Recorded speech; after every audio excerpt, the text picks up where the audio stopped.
Hey guys, so I haven't made an audio in so long, and I know to you, by the time I'm posting videos, it's gonna seem like a short amount of time, but I really haven't made an audio in a long time, and things have just kind of been looking regular for me, ever since my audio about my summer healing journeys and my 7 months of pruning, things have pretty much been looking the same. I've been in a really long transition period, which I think is super necessary because God is really pruning me and taking things away that don't need to be there.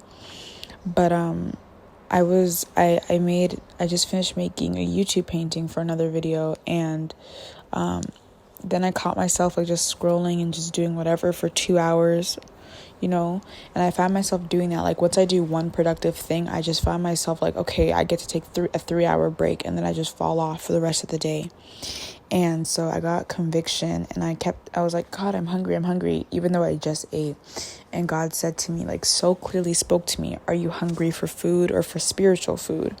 Are you spiritually hungry? And then he was convicting me to get in his presence. So I got the Bible and I tried to read the word, but I couldn't find anything in particular to read. I was just flipping through pages. So I put the Bible back and I started listening instead of reading, instead of talking, just listening. And I feel such a heaviness in my spirit, but it's not in a bad way. It's not in a bad way. It's not in a way that's horrible, but I just feel a heaviness in my spirit to prepare. And there's so many Bible stories in the Bible about how, the 10 virgins, of how 5 of the virgins had their oil ready for the banquet, and the other 5 were trying to ask the 5 that were prepared for their oil, and they said, no, go buy your own oil. And so those 5 went to go buy their oil, and by the time they came back, the wedding banquet doors were closed, and the master said, get away, because I don't know you. I didn't see you here. And so it was right when they're about to step into their wedding banquet, their big celebration, what they've been praying for, what they've been waiting for, what they've been preparing probably for months for, because they were unprepared in one particular area, which was having oil for their lamps. The minute they stepped out of their distraction, stepped out of their familiar place and decided to go and prepare for that, the blessing had passed them by. And God told me, even though he gave me that example, he told me immediately, he's I'm not going to allow this blessing to pass you by, because I'm a God that cares. And I made an audio about that recently. God said, I'm a God that cares. There's just no way that I'm going to let any of the things that you've done return to you void. That's just not even in my character. I just can't even position and posture myself to allow this to skip you by, because I've just been working on this for too long. And so, but God's saying yeah, I know you feel uncomfortable in your spirit, and that's because a transition is coming. You're coming from staying home all day to being booked and productive. I don't use the word busy anymore, because that doesn't always mean you're doing the right thing, because everything's permissible, but not everything is beneficial for us. And so I don't know, I guess I'm just making this audio to say, don't be that one that starts trying to get rid of your distractions or your old mindset or your old perspective or your old habits right when God is stepping you into what you've been praying for months and years. Don't try to become, let's say you're waiting for a kingdom spouse. Don't try to become wifey material or husband material right when God's about to bring you, into that place or to meet that person. You should have already been preparing yourself, because anybody that God adds into our lives, they just complement us. We're supposed to be whole already. Nobody's supposed to be our other half. We are whole, and that person complements us, right? And so I just think that we should all just be prepared and just not nonstop praying when a seed of temptation is planted in. You don't let that seed form and then be okay, never mind, and then just pass it by. You don't just ignore things, or when you ignore things, you're not saying yes, but you're not saying no, but you're still giving an answer, and you're letting things settle in place where they don't belong. And so we can't be in the middle. And God showed me a vision of somebody standing on what looked like a hill or a mountain, and half of their body was on fire, and then half of their body was freezing, and the mountain or the hill split right in the middle, but the person's legs were just extending and extending, like their legs, like their body couldn't split right in the middle. And so the person thought to themselves, like, should I just split my body in the middle? Well, then no, I would be dead. I can't choose to be hot, or I can't choose to be cold, so I either have to step over here and be cold or step over here and be hot.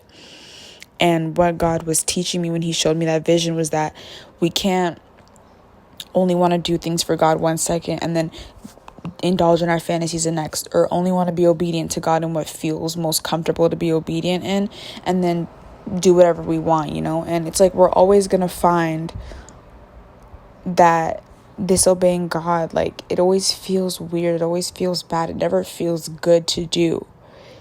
But yet we still do it. And yet we still continue to do it just because we feel like it. And if God is going to bring you into a place and a position of complete authority into everything you've prayed for, when much is given, much is required.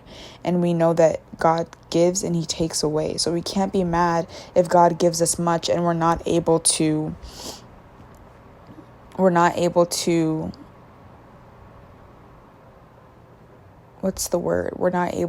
sorry, I was getting distracted.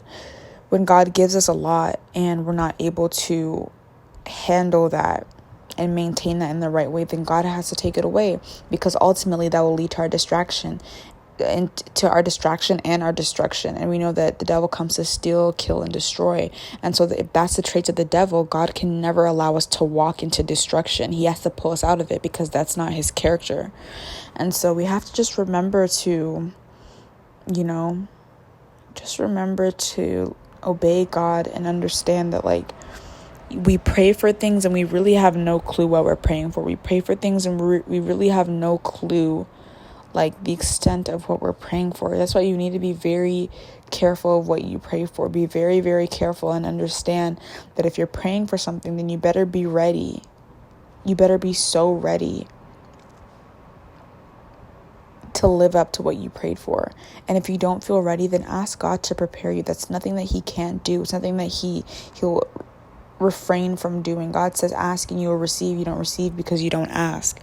So if we need this to happen, if we need that to happen, why not just ask God, who gives freely to all who ask for wisdom and understanding? So that's just my little thing here and there. But God is about to completely change the trajectory of your life. And you're going to go from barren to abundant. You're going to go from not having anything to do within the day to being so productive and being so blocked in on time that it's like you won't even have time for your distractions. Like, the change is going to be different. It's going to be unfamiliar. It's going to take adjusting. But that's the prayers that we need to have.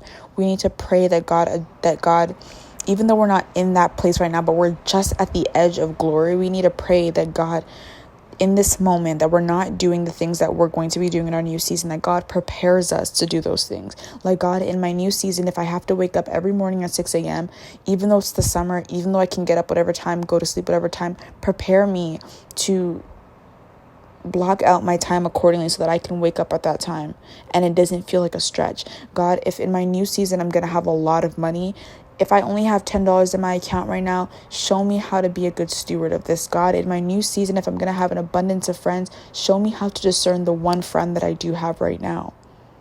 Those are the prayers that we have to be having. Those are the prayers that we need to be making, because you never want to catch yourself in a position or a place or a posture where you've prayed for something and now you're no longer able to maintain it.